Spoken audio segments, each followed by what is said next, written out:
Hi everyone, welcome back to the channel, welcome back to another video. It's your boy Jean again, and in today's video we're going to talk about Barcelona versus Pumas, which was a really great game for Barcelona. But before we get into the tactical analysis, please make sure that you do subscribe to the channel. It's going to help us a lot, alright? Also comment down below and do share this video, alright? So when we get into the tactical analysis, I've actually have gone back and watched Barcelona's older videos, and now I can understand Xavi's setup. All right, remember I was talking about him wanting to the second free eight to act like a second striker almost, and this is the reason why Barcelona will play with a 2-3-5 now, right? So this guy going up front, which means Barcelona will be a midfielder short. That's why both fullbacks will be inverting, or one of the free eights will stay back and then one of the wingers will actually invert.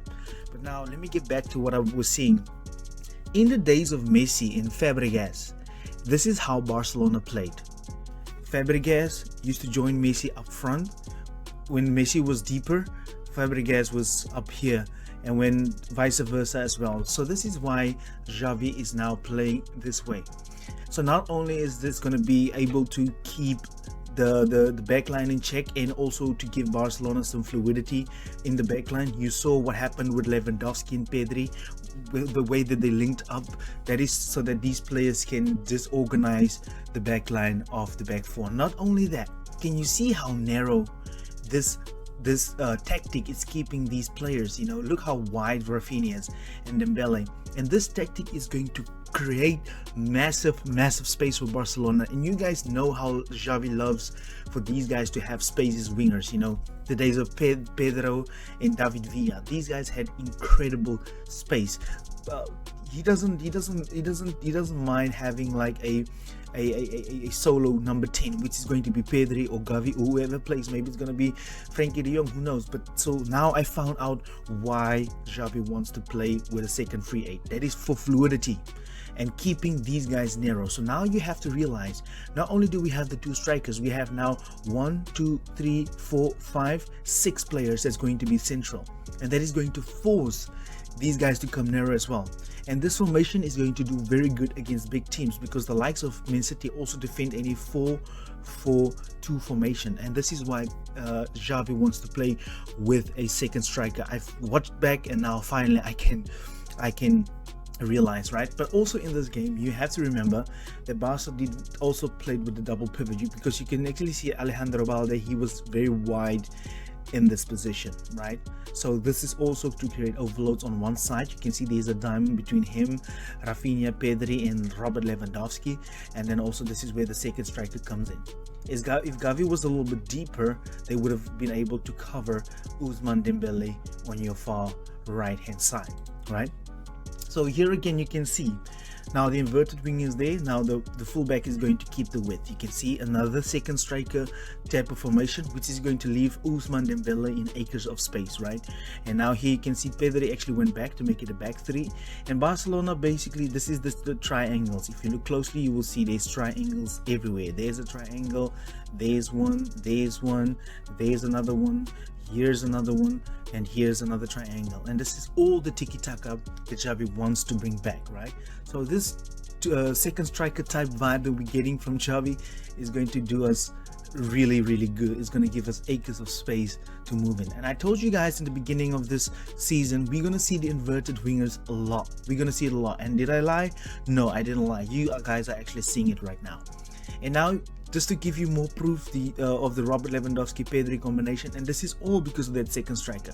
Look how disorganized these two are, focusing on Lewandowski. And this having Lewandowski is going to give us acres of space. Look at the space over here. Look at the space over here. Look at the space over here in this region. Look at how much space these guys have, and that is all having Lewandowski. Having Lewandowski, that is what brings us with having him. And if you guys are doubting his signing, I don't think you are, but if you do, that is what Robert Lewandowski is going to bring us, right? And then furthermore, the false nine of Lewandowski, this is why the second striker is going to be really important. However, you can see Eric Garcia is actually dribbling forward, but the 2-3-5 And last season we also saw that Xavi wants his centre back to come forward a lot, and that is all because of the false nine, drawing players out of position. You could have even played this ball to Busquets now, and then Busquets could have went forward with it, because look at the space around the referee over here, and that is all the false nine.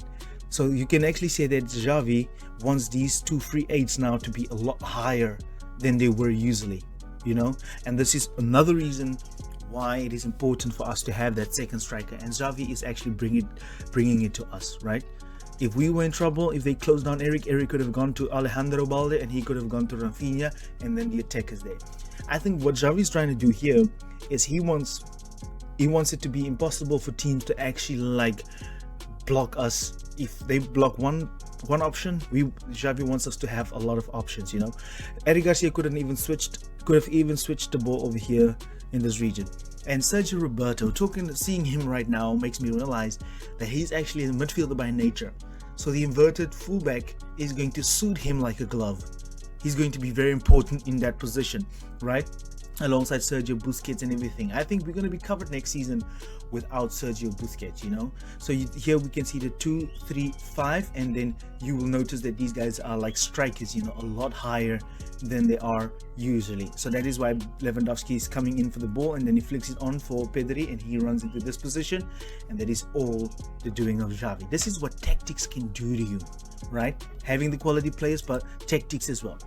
Now in the second half, I saw something really interesting. You can see this is like a 4-2-3-1, and this is all the last thing I wanted to talk to you guys. You know, I could have said like how Barca was defending, but you guys already know that. But I wanted to show you guys the things that you haven't seen. I think Xavi is going to try and defend in a 4-2-3-1 because he wants to minimize Robert Lewandowski's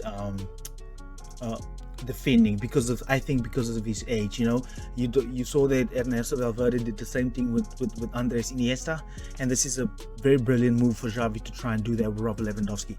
So I think you can make yourself comfortable of seeing the 4-2-3-1 a lot more in the future. And Ansu Fati, you can see how narrow Xavi wants to defend in a 4-2-3-1. And this is maybe going to turn into a 4-3-3, where Lewandowski is going to lie a little bit deeper, more or less here where Frankie is, and these two wingers is going to be like ahead of him, you know. And so yeah, so that is all the 4-2-3-1 that you will be seeing, and that is all to minimize the weight on Lewandowski in terms of defending. However, then you will be seeing like hard running midfielders like Kessié, Nico Gonzalez, Frankie de Jong is going to play there as well. Maybe this is going to be a Pedri regularly, right? And then Xavi on the left wing, or maybe as a wing, as a double pivot as well. So that is all the tactics and the new stuff that we saw in that tactical masterclass from Xavi. I hope you guys understood everything I was talking about. I want you to please, if you haven't subscribed, please make sure that you do subscribe to the channel. But from my side, that's all from us today. Thank you very much. Goodbye.